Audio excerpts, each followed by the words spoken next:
ಕೆಂಡ ಸಂಪಿಗೆ ನಮ್ಮ ಕೆಂಡ ಸಂಪಿಗೆ.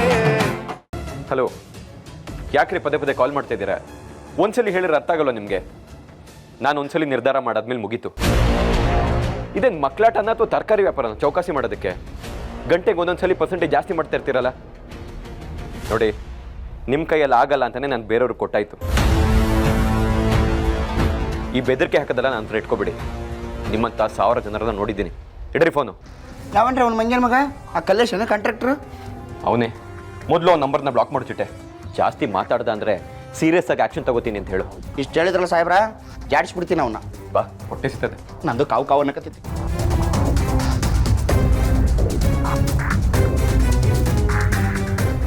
ಅಕ್ಕ, ಸಾಹೇಬ್ರು ಬಂದರು ಅನ್ಸುತ್ತೆ. ನಂಗೆ ಯಾಕೋ ತುಂಬ ಭಯ ಆಗ್ತಿದೆ ಅಕ್ಕ. ಶೋ ಸುಮಾ, ಏನು ಮಾಡೋದೀಗ? ನನಗಂತೂ ತಲೆ ಸಿಡಿತಾ ಇದೆ. ಸರಿ, ಒಂದು ಕೆಲಸ ಮಾಡ್ತೀನಿ ಇರು. ಹೇಗಿದ್ರು ಇದೆಲ್ಲ ಆಗಿರೋದು ನನ್ನಿಂದ ತಾನೆ. ನಾನೇ ಹೋಗಿ ತೀರ್ಥನ ಹತ್ರ ಮಾತಾಡ್ತೀನಿ, ಕನ್ವಿನ್ಸ್ ಮಾಡ್ತೀನಿ ಅವನನ್ನು. ಸರಿನಾ? ಅಯ್ಯೋ ಅಕ್ಕ, ಬೇಡ. ಅವ್ರಾಗಲೇ ಸಿಟ್ಟಲ್ಲಿದ್ದಾರೆ ಅನ್ಸುತ್ತೆ. ಯಾರ ಮೇಲೋ ಕೂಗಾಡ್ತಿದ್ದಾರೆ.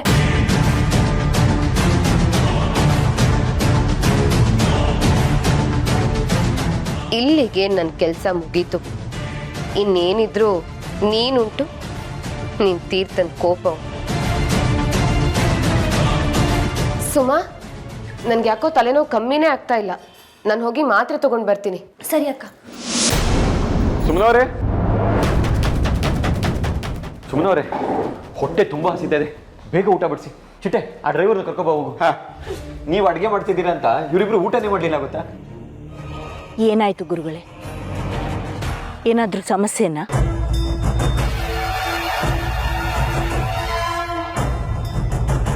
ಅಡುಗೆ ಇನ್ನೂ ಆಗಿಲ್ವಾ? ಅಲ್ಲ ರೀ, ಇಷ್ಟೊತ್ತಾಯ್ತು, ಇನ್ನೂ ಅಡುಗೆ ಆಗಿಲ್ವಾ? ಸಾಹೇಬ್ರೆ, ಅದು ಸುಮ್ಮನವ್ರೆ, ಸಿಕ್ಕಾಪಟ್ಟೆ ಹೊಟ್ಟೆ ಹಸಿತಾ ಇದೆ, ಬಂದ ತಕ್ಷಣ ಬಡಿಸಿ ಅಂತ ಹೇಳಿದ್ನಲ್ಲ.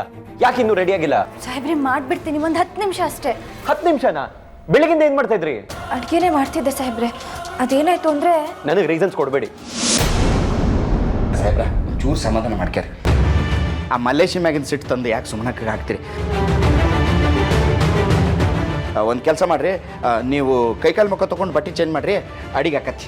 ನಾನು ಹೋಗಿ ಮುಖ ತೊಳ್ಕೊ ಬರ್ತೀನಿ. ಇದೇ ಫಸ್ಟ್ ಟೈಮ್ ಈ ರೀತಿ ಆಗ್ತಾ ಇರೋದು.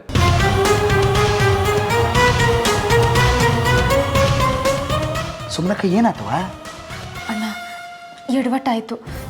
ಬೆಳಗ್ಗೆಯಿಂದನೇ ಎಲ್ಲ ಸಿದ್ಧತೆನೂ ಮಾಡಿ ಅಡುಗೆ ರೆಡಿ ಇತ್ತು. ಆದರೆ ಅಕ್ಕನ ಹತ್ರ ಏನೋ ಮಾತಾಡ್ತಾ ಮೈ ಮರ್ತುಬಿಟ್ಟೆ. ಮಾಡಿದ ಅಡುಗೆ ಎಲ್ಲ ಸೀದೋಯ್ತಣ್ಣ. ನೋಡವಾ, ಸಾಹೇಬ್ರು ಫುಲ್ ಗರಂ ಆಗದಾರ.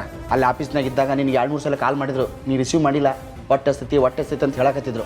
ನೋಡು, ಅವ್ರು ಇನ್ನೂ ಜಾಸ್ತಿ ಸೀಟ್ಗಳಕ್ಕೆ ಮುಂಚೆ ಇರೋ ಟೈಮ್ನಾಗ ಬಡ ಬಡ ಅಡುಗೆ ಮಾಡು. ಅದೇನು ಹೆಲ್ಪ್ ಮಾಡ್ಬೇಕು ನಾ ಮಾಡ್ತೀನಿ. ಏನು ಹೆಚ್ಕೊಡ್ಬೇಕು? ಈರುಳ್ಳಿ ಹೆಚ್ಕೊಡೋಣ. ಹಾಂ ಸರಿ, ನಡಿ.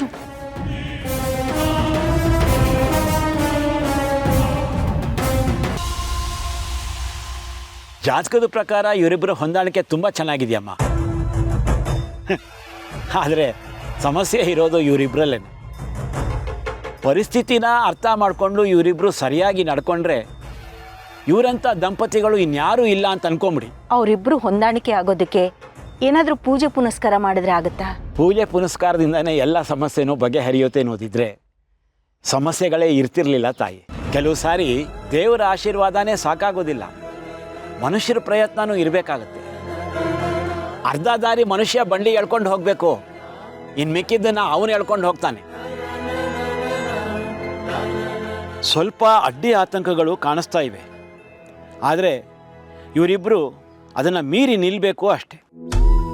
ಭೀಮನ ಅಮಾವಾಸ್ಯೆ ಪೂಜೆ ಮಾಡಿದ್ರಾ? ಇಲ್ಲ ಗುರುಗಳೇ. ಸರಿ, ತೊಂದರೆ ಇಲ್ಲ. ಭೀಮನ ಅಮಾವಾಸ್ಯೆಗೆ ಮಾಡೋ ಶಾಸ್ತ್ರಗಳನ್ನೇ ಮಾಡಿ ಮುಗಿಸಿ. ಸರಿ ಗುರುಗಳೇ, ನಾನು ಬರ್ತೀನಿ. ಹೋಗಿ ಬನ್ನಿ ತಾಯಿ. ಹಲೋ ಅಕ್ಕ.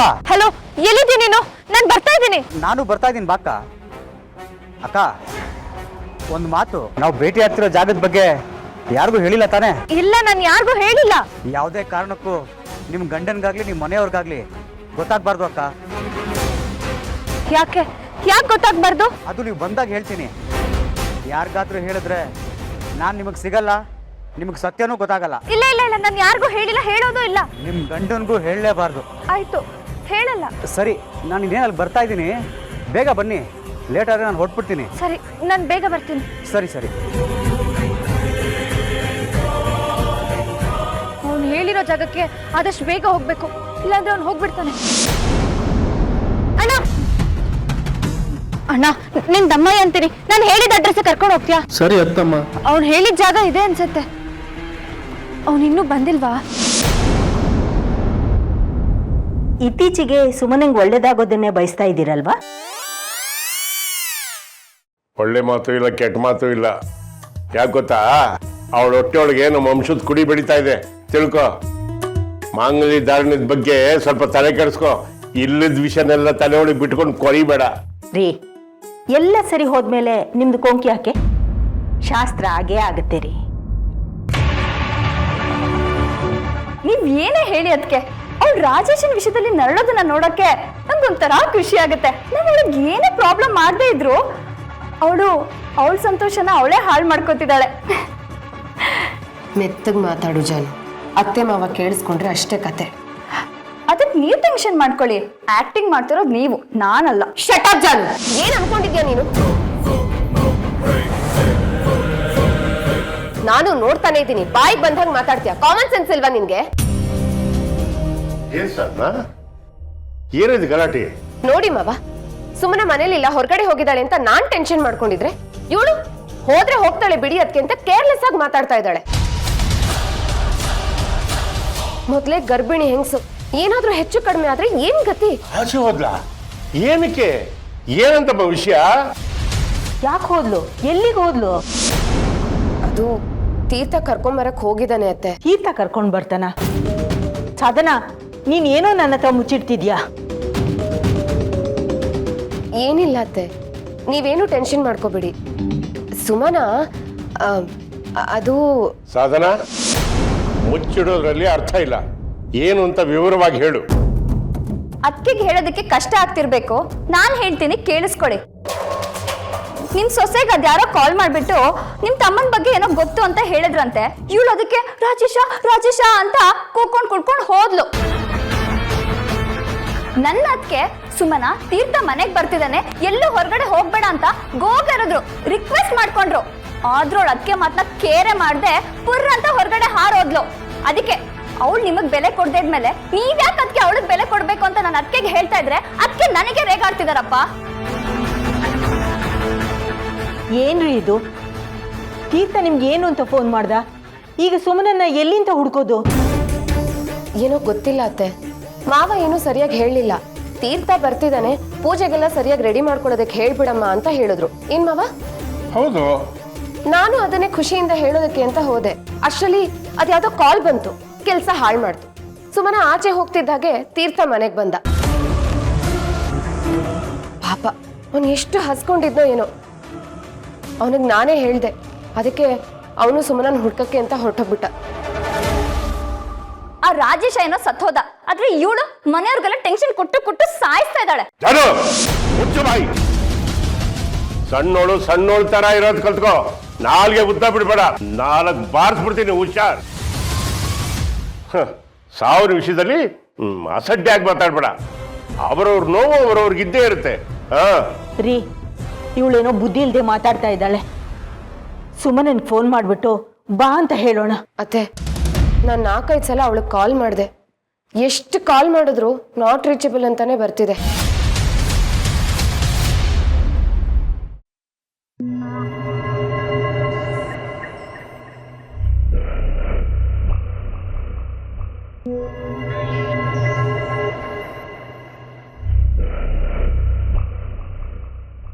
ನನ್ನನ್ನು ಬರೋದಕ್ಕೆ ಹೇಳಿ ಇಷ್ಟೊತ್ತಾದ್ರೂ ಅವ್ನು ಯಾಕೆ ಬಂದಿಲ್ಲ?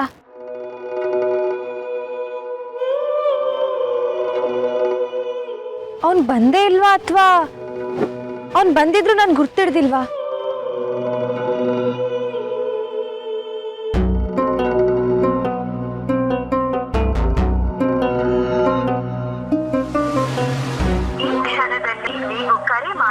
ಚಂದಾದಾರರನ್ನು ಸಂಪರ್ಕಿಸಲು ಆಗುತ್ತಿಲ್ಲ.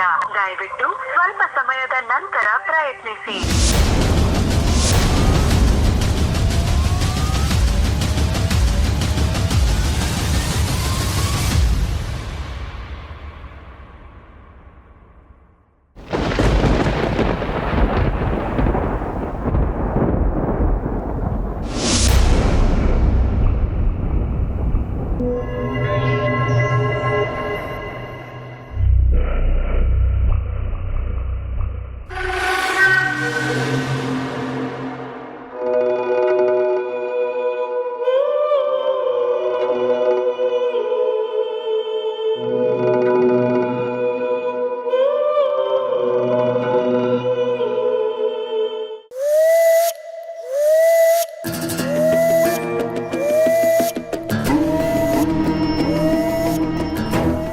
ಮಾತಾಡ್ಬೇಕು ಅಂತ ಹೇಳ್ದೆ, ಏನದು? ಅದಕ್ಕೆ ಅದೇನೇ ಹೇಳಿ ಅದಕ್ಕೆ ಅವಳ ನರ್ಲಾಟ ನೋಡಿದ್ರೆ ನಂಗೊಂಥರ ಖುಷಿ ಆಗತ್ತೆ.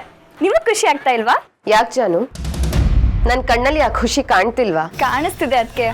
ಆದ್ರೆ ಆ ಖುಷಿನ ಡಬಲ್ ಮಾಡೋ ಚಾನ್ಸು ಇನ್ನೊಂದಿದೆ. ಆದ್ರೆ ಅದಕ್ಕೆ ನೀವು ಮನ್ಸು ಮಾಡ್ಬೇಕು ಅಷ್ಟೇ. ಏನು ಡಬಲ್ ಮಾಡ್ಕೊಳ್ಳೋದ? ಹೇಗೆ?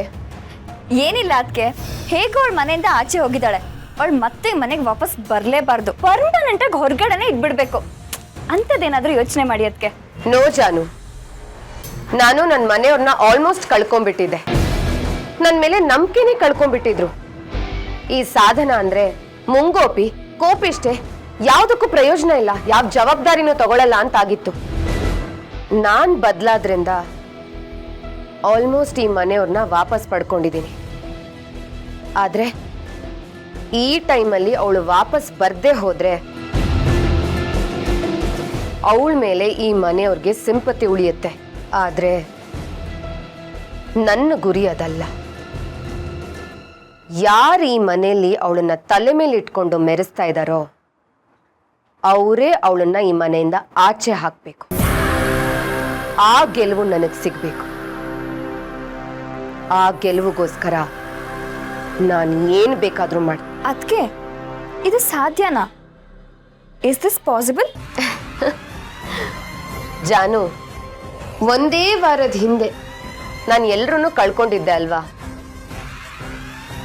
ಆಗ ನಾನು ಮನೆಯವ್ರ ಮನ್ಸನ್ನ ಮತ್ತೆ ಗೆಲ್ತೀನಿ ಅಂತ ಹೇಳಿದ್ರೆ ನೀನ್ ನಂಬ್ತಿದ್ಯಾ? ಹೀಗೆ ಪ್ರಶ್ನೆ ಮಾಡ್ತಿದ್ದೆ ಅಲ್ವಾ, ಇದು ಸಾಧ್ಯನಾ ಅತ್ಗೆ ಅಂತ? ಆದ್ರೆ ಅದನ್ನ ನಾನ್ ಸಾಧ್ಯ ಮಾಡಿ ತೋರಿಸ್ತೀನಿ. ನಾನ್ ಹೇಳೋದಿಷ್ಟೇ, ನಥಿಂಗ್ ಈಸ್ ಇಂಪಾಸಿಬಲ್. ನನಗೆ ಈಗ ಆಟದಲ್ಲಿ ಮಜಾ ಬರ್ತಿದೆ. ಕಂಪ್ಲೀಟ್ ಆಗಿ ಎಂಜಾಯ್ ಮಾಡೋದಕ್ಕೆ ಬಿಡು ಜಾನು. ಅವಳನ್ನ ನರಳಿಸಿ ಈ ಮನೆಯಿಂದ ಓಡಿಸಿದ ಮೇಲೆ ನಾನು ಸಮಾಧಾನವಾಗಿರ್ತೀನಿ.